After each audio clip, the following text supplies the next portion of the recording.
Bonjour et bienvenue sur Vidéo Club 58. Aujourd'hui, on revient sur un film de Michael Bay, No Pain No Gain. Alors, est-ce qu'on peut parler de chef-d'œuvre chez Michael Bay, en toute objectivité? Parce que bon, Michael Bay, on va faire un rappel très rapide de sa filmographie, un peu dans l'ordre. De mémoire, on a Bad Boys, ensuite on a Rock, on a Armageddon, Pearl Harbor. Ensuite, on entame cette phase des années 2000, donc un peu plus, vraiment plus discutable. Donc on a Bad Boys 2, moi que j'aime bien.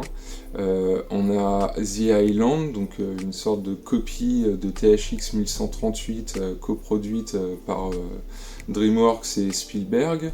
Et ensuite, qu'est-ce qu'on a? On a la trilogie avec Transformers, Transformers 2 et Transformers 3, et là en fait on en arrive à ce No Pain No Gain. Donc au vu de ce que je vous ai annoncé au niveau de la filmographie, vous avez vu que clairement Michael Bay c'est un réalisateur de films d'action, que des fois ça peut être complètement décérébré, que des fois ça obéit juste à des codes, mais en tout cas c'est un réalisateur qui a toujours été très généreux au niveau de ses scènes d'action, de sa mise en scène qu'on juge complètement syncopée, ça va extrêmement vite. C'est des plans de quelques secondes à peine, des fois c'est vraiment...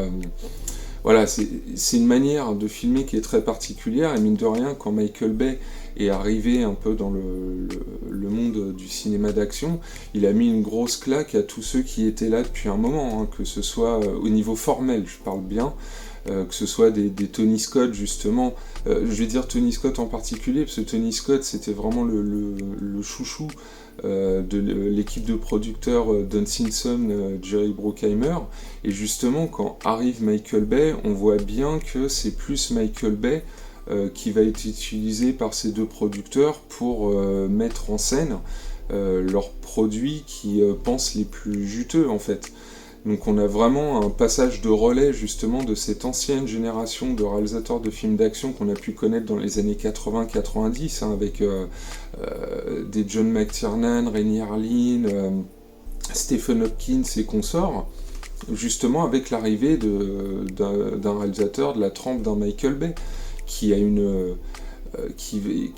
qui a ingéré un petit peu toute cette culture clipesque qui doit à ses aînés, Ridley Scott aussi, ou Russell Mulcahy. Il a retenu les leçons de tout ça pour finalement les injecter dans son propre cinéma et avoir son propre style. Il y a des fans de Michael Bay, et c'est normal en fait, parce que Michael Bay, on peut le considérer comme un auteur, dans le sens où il a un véritable cinéma identifiable. Après, on aime ou on n'aime pas. Et au vu de la filmographie que je vous ai annoncée, effectivement, vous pouvez avoir beaucoup de détracteurs, surtout concernant sa trilogie des Transformers, qui est sûrement qui sont sûrement les films les plus faciles, en fait, à détrôner de leur piédestal pour certaines personnes, quoi. Leur dire non mais Transformers ça vole pas haut, c'est vraiment destiné aux gamins, et encore les gamins on les prend pour des débiles quand on leur montre ça. Voilà, c'est les Transformers, et vous avez des fans de Transformers parce qu'ils ont grandi avec, et que les effets spéciaux ils étaient incroyables tout simplement, et puis ils ont une part de nostalgie dans ces films là. Et Michael Bay, quand il fait les Transformers, en fait, il n'est pas obligé de les faire. C'est ça qu'il faut retenir, c'est que... Alors oui, pour lui, c'est aussi un énorme succès commercial, et pas des moindres, ça rapporte des fortunes, les Transformers.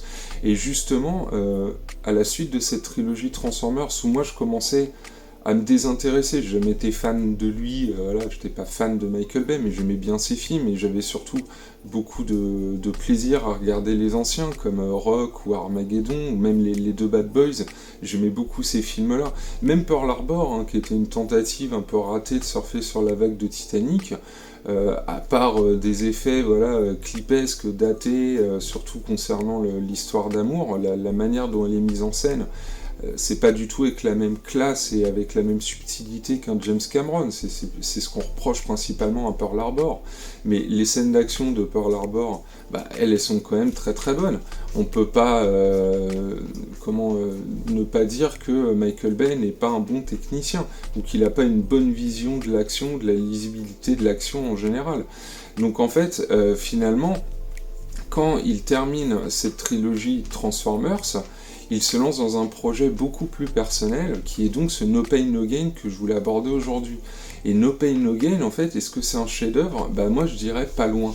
Parce que No Pain No Gain, c'est un film qui a pris énormément de risques, tout simplement parce que dans ce film-là, Michael Bay va réutiliser sa maîtrise de la technique au niveau filmique, mais il va quand même l'adapter à un film qui a besoin en fait de se poser quand même à certains moments, et à d'autres qui a besoin d'être très clinquant. Parce que finalement, ces personnages qui nous montrent dans ce film, hein, donc 3 bodybuilders qui vont décider d'enlever un mec voilà, fortuné pour lui piquer tout son argent et espérer derrière ne jamais être retrouvé par la police ni avoir de compte à rendre à la justice ou à cette personne. Persuadés qu'ils ont réussi à se débarrasser de lui et de son corps.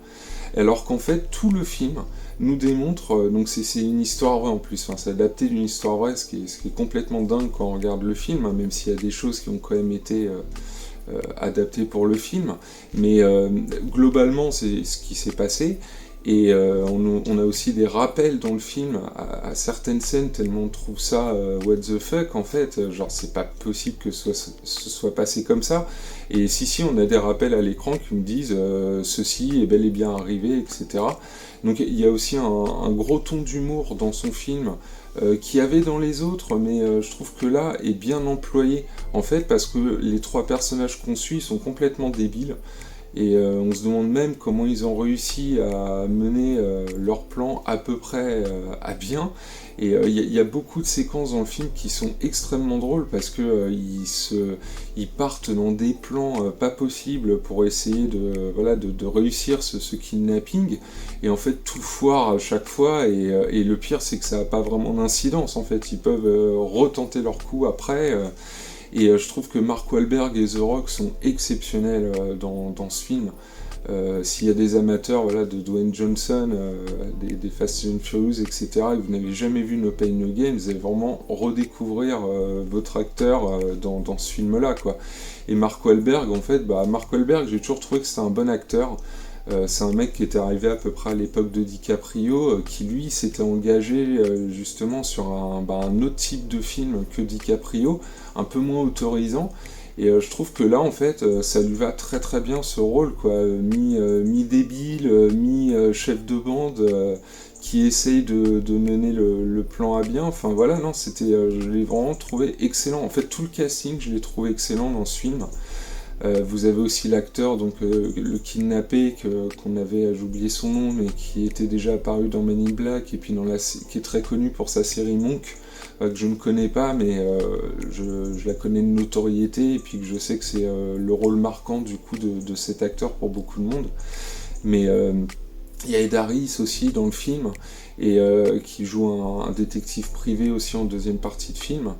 Et voilà, No Pain No Gain, je trouve vraiment qu'il y a une mise en scène aussi, un déroulé de l'histoire, donc le scénario, hein, le jeu d'acteur, donc oui, la direction d'acteur, mine de rien, il sait diriger ses acteurs, Michael Bay, c'est ce qu'on voit avec ce film-là, et je trouve que la proposition qu'il fait avec ce film, elle est exceptionnelle, et la première fois que j'ai vu No Pain No Gain, j'avais pas vu de bande-annonce ni rien, je savais juste c'était le nouveau Michael Bay, où j'ai juste vu l'affiche avec Mark Wahlberg et Dwayne Johnson, The Rock, justement sur l'affiche, qui était tout bodybuildé, musclé de partout, avec un gros drapeau américain derrière, No Pain No Gain, Michael Bay film. Je dis ouais bon super, c'est quoi encore ce truc là, et en fait mais quelle surprise, une grosse baffe, hein. Je regrette pas d'avoir découvert ce film, hein. Et il y a des films comme ça, des fois, qui nous marquent de réalisateurs, on se dit, ah, celui-là en particulier, il me fait quelque chose, quoi. Et No Pain No Gain, à chaque fois que je le revois, c'est vraiment du bonheur. J'adore cette histoire, et j'adore la manière dont elle est racontée, cette histoire. Michael Bay, là, il a fait très très fort. Et par la suite, j'avais espoir, en fait, que Michael Bay s'oriente de temps en temps, comme ça, sur des films un peu autres, Bon, et ben, il a refait un Transformers derrière, surtout pour faire plaisir à Mark Wahlberg, hein, qui rêvait de faire un gros film énorme comme ça avec des robots. Donc en fait, Michael Bay a accepté de faire en grande partie Transformers 4 pour tester un nouveau matériel d'image, hein, je sais plus, une définition encore plus fine que tout le reste, et aussi pour pouvoir refaire un film avec Mark Wahlberg et puis lui faire plaisir en même temps. Et derrière, ce qu'il a fait, 13 Hours, donc son film de guerre, j'ai trouvé ça pas mal, mais donc plus intimiste, un petit peu plus dramatique, mais je trouvais que là, du coup, l'équilibrage n'était pas bon. J'ai moins accroché à ce film-là. Après, il y a eu son film Netflix, si je me souviens bien, Six Underground, qui était pas mal, mais que j'ai vu une fois, mais qui m'a pas plus marqué que ça, voilà, qui se laissait regarder. Je me souviens juste d'une grosse course-poursuite qui durait, je sais plus, 20 minutes, enfin, je trouvais ça excessivement long en début de film, mais pareil, un morceau de bravoure pas possible. Ouais. Ce qu'on attend chez Michael Bay, en général, ouais, c'est des grosses scènes d'action, vraiment, qui nous marquent.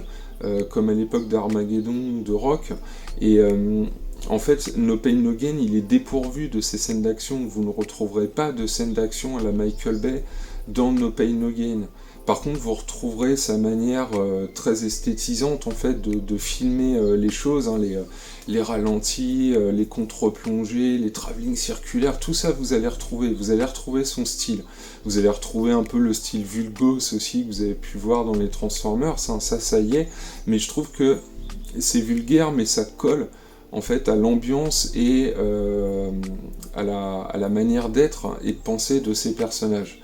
Donc voilà, je vous en dis pas plus, j'en ai déjà dit pas mal, on a passé du temps dessus. En tout cas, je vous renvoie vraiment à ce No Pain No Gain, qui pour moi est le meilleur film de Michael Bay. Et j'espère un jour qu'il refera un film plus personnel comme celui-là, parce que mine de rien, No Pain No Gain, quand il est sorti, Michael Bay avait annoncé qu'il voulait le monter en fait depuis des années, mais que personne ne croyait justement qu'il était capable de monter ce genre de projet.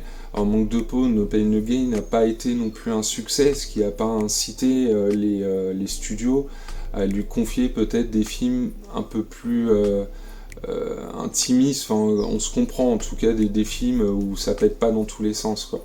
Et je trouve que malheureusement Michael Bay est un petit peu coincé dans ce genre de film, et ne serait-ce que son dernier L'Ambulance montre aussi que même avec un sujet un peu différent, je trouve qu'il a du mal à sortir de ses tics et à rendre le film intéressant sur vraiment toute la longueur. L'Ambulance, moi j'ai trouvé que c'était un film qui était 10 fois trop long. Vu son sujet en huis clos comme ça devait être beaucoup plus resserré. Et je trouve que No Pain No Gain, lui, a la bonne longueur, n'est ni trop long ni trop court pour développer son histoire et ses personnages. Et je trouve vraiment que No Pain No Gain, c'est son meilleur film. Alors en tout cas, je vous souhaite un bon visionnage avec No Pain No Gain, et je vous dis à très bientôt pour un nouveau film. Je suis bon! Je suis fort! Non! Non!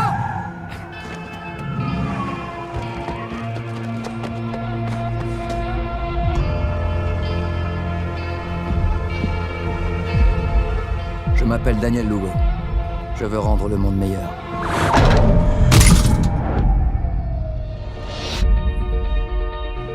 Tout a commencé parce que j'en voulais plus. Ah ouais, dis pas mal du tout, ouais.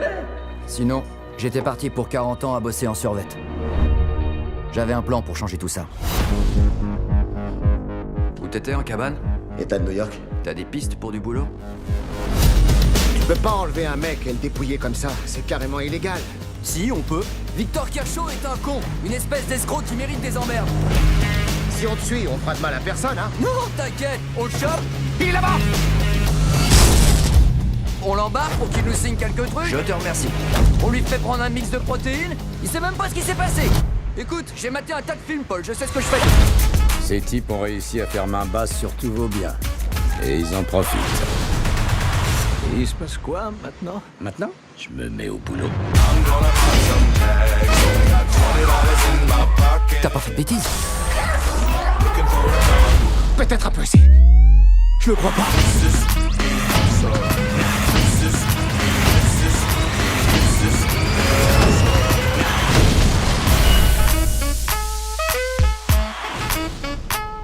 Wow.